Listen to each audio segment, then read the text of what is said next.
Bonjour et bienvenue sur Uniforme. Alors aujourd'hui on va vous parler de Babouche et de Hrera.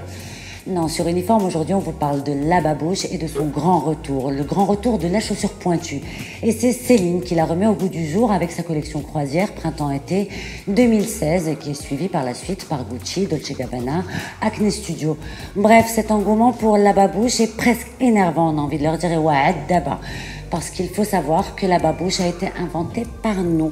C'était il y a très longtemps, Mohammadi, un marchand de beignets, qui était très amoureux de la fille du tailleur, qui était très belle, bien évidemment. Bien sûr, il n'a jamais osé lui parler jusqu'au jour où elle se fait voler ses chaussures au hammam. La voyant sortir pieds nus, il lui glisse au pied 2 cornets de beignets en papier et voilà.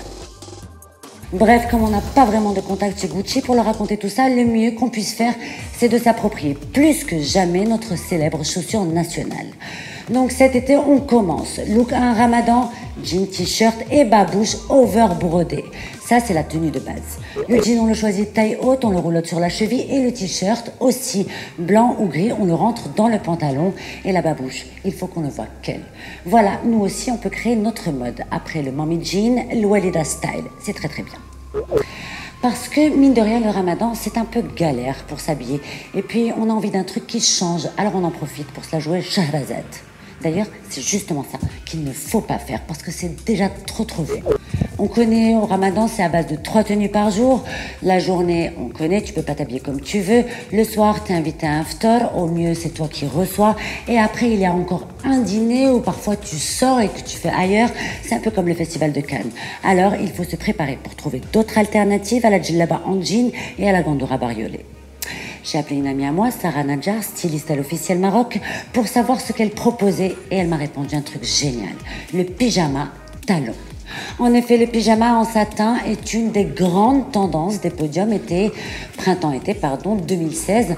Plus cool, plus décontracté et plus fluide, le pyjama de ville fait presque de l'ombre au tailleur pantalon en version jour et au smoking en version nuit. Pour un iftar, il est idéal. Son côté nonchalant indique bien qu'on est dans le mood affamé, crevé et qu'on ne triche pas.